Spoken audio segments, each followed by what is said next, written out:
कहानी की शुरुआत में हम एक विशालकाय पेड़ को देखते हैं जहां बंदर खुशी से रहते थे। आज सारे बंदर राजा के घर के बाहर इकट्ठा हुए और खुशी से नाच रहे थे क्योंकि आज राजा का बेटा जन्म लेने वाला है। राजा का मंत्री व्लादिमीर बाहर निकल कर आता है। एक बंदरिया जिसे सब मंकी विच कहते थे व्लादिमीर से बच्चे के बारे में पूछती है, लेकिन वो कुछ नहीं बताता और किंग को अपने साथ अंदर ले जाता है। राजा देखता है कि बच्चा उसकी माँ की उंगलियां चबा रहा है। राजा उसे उठा लेता है और मुस्कुरा उठता है। बच्चा स्वस्थ और हष्ट पुष्ट था। राजा कहता है, तुम आने वाले समय में यहाँ के नए राजा बनोगे, और वह बच्चे का नाम वाणिया प्रथम रख देता है। बच्चा अपनी नादानी में पिता को एक मुक्का मार देता है, जिस पर राजा और व्लादिमीर दोनों हंस पड़ते हैं। व्लादिमीर कहता है, ये बिल्कुल आपकी तरह है। फिर वो एक और बच्चे की तरफ इशारा करता है। वह बच्चा बहुत कमजोर दिखाई दे रहा था। राजा पूछता है, ये बच्चा किसका है? व्लादिमीर समझाता है, आपके 2 बच्चे जन्मे हैं, इनमें से यह पहला है, इसलिए यह होने वाला राजा बनेगा। राजा देखता है कि दूसरा बच्चा वास्तव में नाजुक और कमजोर है और भीतर से उसे गुस्सा उठता है। तभी उनकी असिस्टेंट मंकी विच आकर कहती है, यह बच्चा हमारे जैसा नहीं है, ये कुदरत की खता है, ये जिंदा नहीं बचेगा, हमें इसे मार देना चाहिए। प्रजा इसे राजा के रूप में स्वीकार नहीं करेगी। राजा दोनों बच्चों को हाथ में उठाकर देखता है। पहला बेटा बड़ा हष्ट पुष्ट, दूसरा बेटा छोटा और नाजुक। क्वीन अभी गहरी नींद में थी। किंग अपने मंत्री को उस छोटे बच्चे को दूर ले जाकर मार डालने का हुक्म दे देता है। व्लादिमीर बच्चे को लेकर बाहर आता है। उसका इरादा एक भेड़िए को खिलाने का होता है। व्लादिमीर कोशिश करता है कि बच्चे को नीचे फेंक दे, पर बच्चा उसके हाथ से नहीं छूटता। बच्चे की मासूमियत देखकर व्लादिमीर का दिल पिघल जाता है, पर जैसे ही राजा की कोई आवाज सुनाई देती है, बच्चा अचानक नीचे गिर जाता है और भेड़िए के मुंह में जाने ही वाला था। तभी इयान नाम का एक बंदर उस बच्चे को बचा लेता है। इयान बच्चे को छोड़कर जाने ही वाला था कि वह बेबी बहुत उदास दिखता है। गिरने के कारण उसका एक हाथ टूट चुका था और वह ठीक से चल भी नहीं पा रहा था। इयान उसे एक पेड़ की डाल पर रख देता है और हटने लगता है, पर बच्चा उसकी पीठ पर चढ़ जाता है। इयान उसे पसंद करने लगता है, मसलन जैसे अपना बेटा हो, और वह उस खुशबू और नाजुक वफा से प्रभावित होकर उसका ख्याल रखने लगता है। समय गुजरा, बच्चा बड़ा हो गया और इयान ने उसका नाम एडवर्ड रखा। दोनों साथ खेलते, साथ रहते। एडवर्ड ने अपने तेज दिमाग की वजह से छोटे छोटे आविष्कार किए थे। एडवर्ड देखता है कि उसने जहाँ अंजीर छिपाए थे वे वहाँ नहीं है। इयान कहता है, तुमने ही खा लिए होंगे। तभी एडवर्ड देखता है कि एक चूहा उसके अंजीरों को लेकर भाग रहा है। एडवर्ड उसे पकड़ने की कोशिश करता है, पर बार बार नीचे गिर जाता है। उसके एक हाथ के कारण उसे मुश्किल होती है। एडवर्ड को एक आइडिया आता है। वो चूहे को पकड़ने के लिए एक ट्रैप बनाता है। वो एक बांस छीलकर उसमें से फूंककर एक चिपचिपा पदार्थ बना देता है, जिससे किसी भी चीज को पकड़ा जा सकता था। पर ट्रैप बनाते हुए इयान दूर गिर जाता है। एडवर्ड थोड़ी देर के लिए सोचता है कि इयान मर गया, पर इयान होश में आ जाता है। सब ठीक हो जाता है। तभी दूर से नगाड़ों की आवाज सुनाई देती है। एडवर्ड बहुत खुश होता है क्योंकि यह बंदरों के कोकोबोल गेम की दहाड़ होती है जो गेम शुरू होने पर बजाया जाता था। एडवर्ड इयान से कहता है, हमें भी वहाँ जाकर यह देखना चाहिए, पर इयान इनकार कर देता है। सालों पहले उसे झुंड ने निकाल दिया था। सब उसे पागल समझते थे। इयान कहता है, अगर हम वहाँ गए तो वे हमें बहुत सताएंगे। एडवर्ड कहता है, अगर वे तुम्हारे साथ बुरा बर्ताव करेंगे तो तुम भी उन्हें अपना गुस्से वाला रूप दिखा देना। पर इयान फिर भी नहीं मानता और वही बैठा रहता है। तब एडवर्ड कह देता है, अगर तुम मेरे साथ नहीं चलोगे तो मैं यहाँ से कूद जाऊंगा, क्योंकि एक हाथ की कमी की वजह से वह पेड़ पर छलांग नहीं लगा सकता था। जब इयान उसकी तरफ ध्यान नहीं देता तो एडवर्ड सचमुच छलांग लगा देता है। इयान उसे बचाने के लिए पीछे कूद पड़ता है। दोनों चुपचाप राजा के इलाके में घुसकर कोकोबोल मैच देखने लगते हैं, जिसमें राजा का बेटा वाणिया भी खेल रहा था। वक्त के साथ वाणिया बहुत बड़ा और ताकतवर हो चुका था। वो आसानी से गोल पर गोल करता जा रहा था। सारे बंदर खुश थे। राजा भी मुस्कुरा रहे थे। इयान का ध्यान गेंद की तरफ खींचने लगता है। एडवर्ड उसे समझाता है, हम बाहर नहीं जा सकते वरना सब हमें देख लेंगे। लेकिन जब गेंद इयान के पास से गुजरती है तो वो खुद पर काबू नहीं रख पाता। वो छलांग लगाकर गेंद पकड़ लेता है। इस अचानक हरकत में इयान और एडवर्ड दोनों गेंद के साथ नीचे गिर पड़ते हैं। गेंद लुढ़कते हुए एक पत्थर में फंस जाती है। सारे बंदर इयान पर गुस्सा होने लगते हैं। हमारी गेंद खो दी, और वे उसे मारने लगते हैं। एडवर्ड यह देख नहीं पाता। वो एक लकड़ी से उस गेंद को बाहर निकाल लेता है। सारे बंदर हैरान रह जाते हैं। ये इसने कैसे निकाली? एडवर्ड बताता है, ये मैंने एक खास पदार्थ से किया जो लकड़ी से निकलता है और किसी भी चीज को चिपका सकता है। अब वाणिया भी एडवर्ड के पास आता है। वो उसे उठाकर कहता है, थैंक्स गेंद बाहर निकालने के लिए। एडवर्ड मुस्कुराकर जवाब देता है, मेरे पास कोकोबोल गेम को और बेहतर बनाने का आइडिया है। हम एक नया फील्ड बना सकते हैं। लेकिन वाणिया कहता है, यहाँ नियम कभी नहीं बदलते। इसी वक्त विच और व्लादिमीर की नजर एडवर्ड के पैरों पर पड़ती है। उनकी आंखें फैल जाती हैं। एडवर्ड की एक उंगली छोटी थी। दोनों पहचान जाते हैं, ये वही है, राजा का पहला बेटा। वो परेशान हो जाते हैं क्योंकि राजा ने तो उसे मरवाने का हुक्म दिया था। अब उसी चिपचिपे पदार्थ की वजह से गेंद वाणिया से चिपक जाती है। सारे बंदर उसे छुड़ाने की कोशिश कोशिश करते हैं। यह देख एडवर्ड और इयान चुपचाप वहां से निकल जाते हैं। आखिरकार सर्गेई नाम का बंदर गेंद निकालता है, लेकिन गेंद के साथ हवा में उछल जाता है। गेंद सीधे राजा के सिर पर चिपक जाती है। व्लादिमीर उसे निकालता है, मगर गेंद के साथ राजा के सारे बाल भी निकल जाते हैं। राजा गुस्से में व्लादिमीर पर बरस पड़ते हैं। व्लादिमीर सफाई देता है, मैंने नहीं किया। फिर वो सारा इल्जाम सर्गेई पर डाल देता है। सर्गेई गिड़गिड़ाता है, महाराज मुझ पर यकीन कीजिए, इसमें मेरी कोई गलती नहीं, ये सब एडवर्ड की वजह से हुआ। राजा गरज कर कहते हैं, एडवर्ड को सभी जगह ढूंढो और मेरे पास लेकर आओ।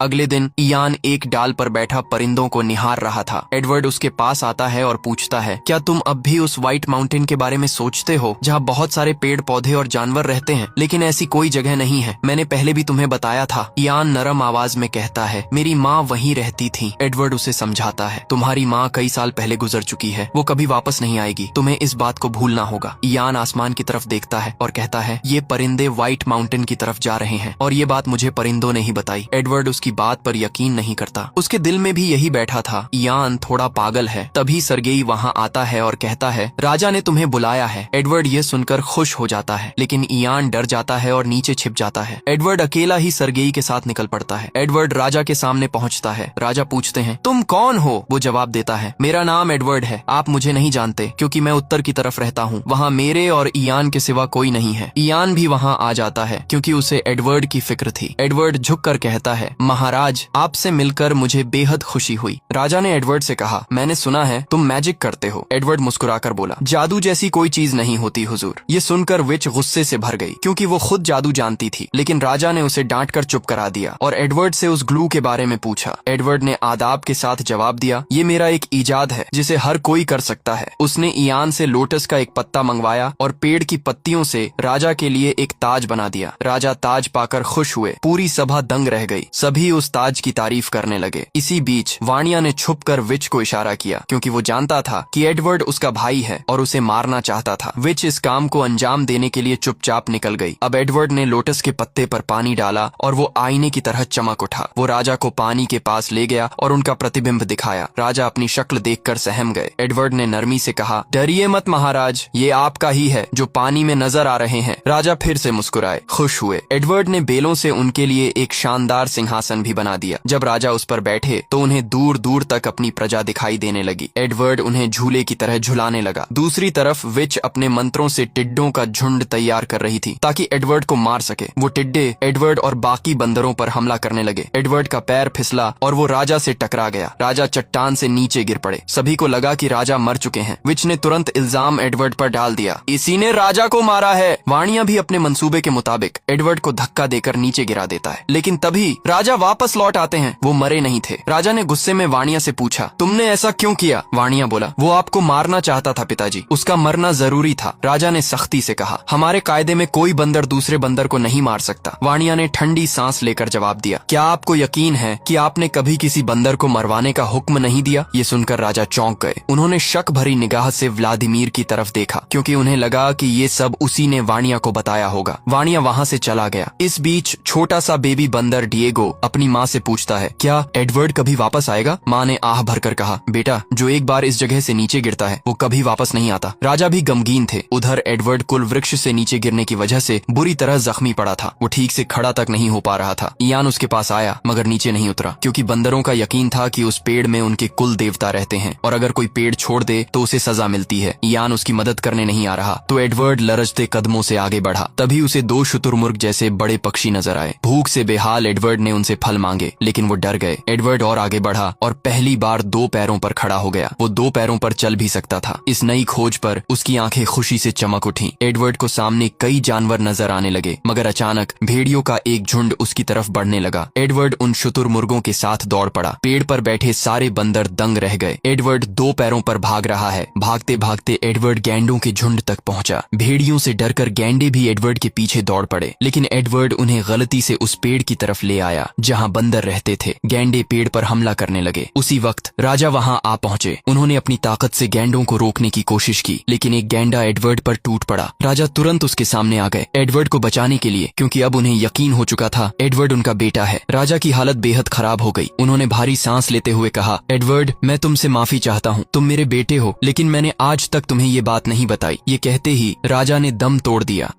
वाणिया ने एडवर्ड से कहा, पिताजी पागल हो गए हैं, तुम मेरे भाई नहीं हो, और उसने एडवर्ड को धक्का दे दिया और अपने पिता को लेकर वहाँ से चला गया। एडवर्ड बहुत परेशान हुआ। उसने अब जाना कि राजा उसके पिता थे। अब वाणिया अगला राजा बन गया क्योंकि राजा मर चुके थे। व्लादिमीर उसकी तारीफ कर रहा था। तुम बहुत अच्छे और महान राजा हो, जबकि तुम्हारे पिता बहुत छोटे थे। वाणिया ने ठंडी निगाह से कहा, तुम्हें मेरे भाई को मारने का काम सौंपा गया था, लेकिन तुम इसे भी सही से नहीं कर पाए, और उसने व्लादिमीर को मंत्री पद से हटा दिया। इससे व्लादिमीर का चचेरा भाई सर्गेई बहुत खुश हुआ क्योंकि अब वह मंत्री बन चुका था। एडवर्ड इयान के साथ जमीन पर आया। तभी अचानक मौसम खराब हो गया और एक विशाल टॉर्नेडो बन गया जो सब कुछ अपनी ओर खींच रहा था। सभी बंदर पेड़ों में छिप गए, लेकिन व्लादिमीर को कोई सुरक्षित जगह नहीं दे रहा था। वो विच के पास गया, लेकिन उसने उसका हाथ छोड़ दिया और व्लादिमीर टॉर्नेडो में चला गया। एडवर्ड भी टॉर्नेडो से बचकर भाग रहा था, लेकिन वो भी उसमें फंस गया। उसने देखा कि कई जानवर टॉर्नेडो के अंदर फंसे हुए थे। तभी उसे एक बंदर की फैमिली दिखाई दी, जिसमें लूसी, एक फीमेल मंकी, अपने परिवार से अलग हो गई थी। एडवर्ड ने उसे देखते ही दिल दे दिया और उसकी तरफ बढ़ा, मगर तूफान की वजह से वह नीचे गिर गया। एडवर्ड ने पेड़ की एक बेल बांधकर लूसी का हाथ पकड़ लिया, लेकिन दोनों एक चट्टान से लटक गए। एडवर्ड ने हर तरह से उसे ऊपर खींचने की कोशिश की, मगर रस्सी टूट गई। दोनों नीचे गिरने लगे। तभी इयान ने आकर उन्हें बचा लिया। एडवर्ड खुश होकर इयान की तरफ थम्स अप दिखाता है। एडवर्ड लूसी को सुरक्षित ऊपर ले आया। मौसम पहले जैसा सामान्य हो गया। लूसी जब होश में आई तो काफी अग्रेसिव हो गई और एडवर्ड पर हमला करने लगी। एडवर्ड ने समझाया, मैंने तुम्हारी जान बचाई है। लूसी दुखी थी क्योंकि उसने अपना परिवार खो दिया था। एडवर्ड ने उसे शांत करने की कोशिश की, लेकिन लूसी उसे बाइट करके वहाँ से भाग गई। इयान भी एडवर्ड के पास आया, लेकिन एडवर्ड अब लूसी को पसंद करने लगा था, इसलिए वो उसके पीछे गया। कुछ दिनों तक दोनों एक दूसरे का पीछा करते रहे। रास्ते में एडवर्ड ने कई मुश्किलों का सामना किया। वो अपने एक हाथ से पहाड़ चढ़ा और आखिरकार लूसी के पास पहुंच गया। लूसी ने एडवर्ड को अपना नाम बताया। एडवर्ड गुस्से में बोला, एक हफ्ते से मैं तुम्हारा पीछा कर रहा हूँ,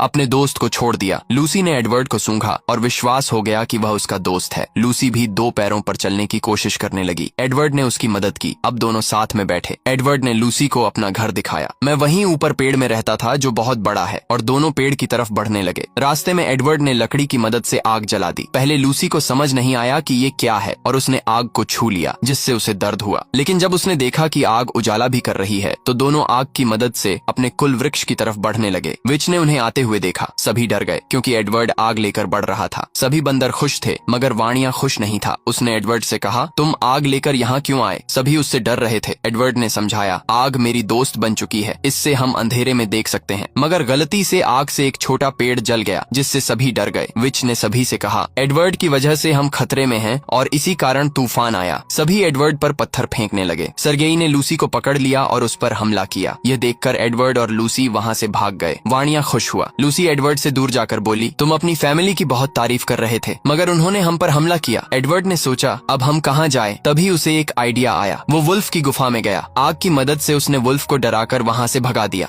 लूसी उस गुफा को देखकर खुश हुई क्योंकि वह बहुत बड़ी और उनके लिए सुरक्षित थी। अब लूसी को भी एडवर्ड से प्यार हो गया था। उसने एडवर्ड को देखकर धीरे से किस कर दी। पेड़ पर बैठे सभी बंदर यह नजारा देख रहे थे। अगले दिन लूसी एडवर्ड को फल तोड़ना और निशाना लगाना सिखाने लगी। एडवर्ड पहले दूर तक पत्थर नहीं फेंक पाता था, लेकिन धीरे धीरे लूसी की मदद से वह भी सीख गया। रात तक उन्होंने बहुत सारा खाना इकट्ठा कर लिया। पेड़ पर बैठे बंदर यह सब देख रहे थे और अब उनकी भी नीचे आने की इच्छा हुई। लूसी और एडवर्ड अब पत्थर और लकड़ी की मदद से आग जलाना भी सीख गए।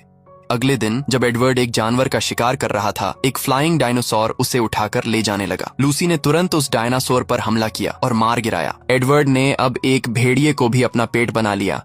रात को लूसी अपने शिकार किए हुए जानवरों को कच्चा ही खाने लगी। एडवर्ड को यह पसंद नहीं आया, इसलिए उसने खाने को आग के पास रखा, जिससे एक अच्छी खुशबू आई। अब दोनों जानवरों को पकाकर खाने लगे। उनकी खुशबू पेड़ के बंदरों तक पहुंच गई, जिससे वे भी नीचे जाने की सोचने लगे। मगर तभी पेड़ की आत्मा की आवाज गूंजी, जिससे सभी डर गए। डिएगो नाम का बच्चा उस आवाज का पीछा करने लगा। उसे पता चला कि यह आवाज विच निकालती थी ताकि बंदर पेड़ छोड़कर न जाए। विच ने डिएगो को मारना शुरू किया, मगर सभी बंदरों ने मिलकर उसे बचा लिया। अब सभी बंदर धीरे धीरे एडवर्ड के पास नीचे जाने लगे। एक एक करके वे सभी पेड़ छोड़कर एडवर्ड के पास आ गए। पेड़ पर केवल वाणिया और उसकी रानी गुडुला ही बची थी। वाणिया काफी गुस्से में था क्योंकि अब उसकी प्रजा उसके साथ नहीं थी। सभी बंदर एडवर्ड की गुफा के पास पहुंचे और उससे खाना और रहने की जगह मांगने लगे। लूसी ने उन्हें बाहर भगाना शुरू किया क्योंकि पहले उन बंदरों ने उसे बहुत मारा था। लेकिन सभी बंदरों ने एडवर्ड से कहा, हम तुम्हारा परिवार हैं, हम एक साथ पेड़ पर पैदा हुए थे। एडवर्ड ने उनकी बात मान ली और किसी तरह लूसी को भी मना लिया। उन्होंने खाना खाया और वहीं सो गए। एडवर्ड ने एक बंदर पर पैर रख दिया जिससे आवाज हुई और सभी इधर उधर की चीजों को हिट करके गाना बजाने लगे। वे खूब मजे करने लगे। वाणिया भी पेड़ से यह सब देख रहा था। धीरे धीरे समय बीतता गया। सालों बाद एडवर्ड के साथी काफी विकसित हो गए थे और उन्होंने अपने रहने के लिए घर बना लिए थे। लूसी अब प्रेग्नेंट थी जिससे एडवर्ड बहुत खुश था। वह बाहर आया और देखा कि उसका पूरा परिवार बहुत खुश था। एडवर्ड डिएगो के पास गया जो मेमथ की ड्राइंग बना रहा था। एडवर्ड खुश हुआ क्योंकि डिएगो ने चीजों को ड्रॉ करने का नया तरीका इजाद किया था। तभी एडवर्ड ने देखा कि सर्गेई दो बंदरों के साथ बदतमीजी कर रहा है। एडवर्ड ने उसे रोकने का प्रयास किया। वही हम विच को देखते हैं जो अब एडवर्ड से बदला लेने के लिए अपनी टिड्डों की फौज को जगा देती है और उसे एडवर्ड के गांव भेज देती है। टिड्डे एडवर्ड के परिवार पर हमला कर देते हैं और लकड़ी के बने घर और सभी चीजों को पूरी तरह राख कर देते हैं। सभी काफी दुखी हो गए। सर्गेई सभी से कहता है यह सब वाणिया ने किया है और वह सभी को वाणिया के खिलाफ भड़काता है। एडवर्ड उन्हें रोकने की कोशिश करता है लेकिन वे नहीं रुकते। सर्गेई सभी लोगों के साथ वाणिया को मारने के लिए निकल जाता है। एडवर्ड अपने पेट के साथ पहले ही पेड़ के पास पहुंचता है और वाणिया को आवाज लगाता है, सर्गेई और बाकी लोग तुम्हें मारने आ रहे हैं। मगर वाणिया नीचे नहीं आता। तभी सर्गेई सभी बंदरों के साथ वहां पहुंच जाता है और वे सभी बहुत गुस्से में होते हैं। वाणिया भी आखिरकार नीचे आता है। सर्गेई ने कहा, तुमने हमारे गांव में टिड्डे भेजे और सब कुछ बर्बाद कर दिया, इसलिए हम तुम्हें नहीं छोड़ेंगे। वे पेड़ की जड़ों को काटने लगते हैं ताकि उस पेड़ को गिराकर वाणिया से उनका घर भी छीन सकें। ये देखकर वाणिया उन पर हमला कर देता है। वो एक एक करके सभी को मारने लगता है। यह देख सभी मिलकर उस पर हमला करने लगते हैं। एडवर्ड उन्हें रोकने की कोशिश करता है लेकिन वह दूर गिर जाता है। अब पेड़ में आग फैल जाती है। सभी वाणिया को पकड़ लेते हैं। सर्गेई उसे मारने लगता है मगर वाणिया खुद को छुड़ाकर सर्गेई पर हमला कर देता है।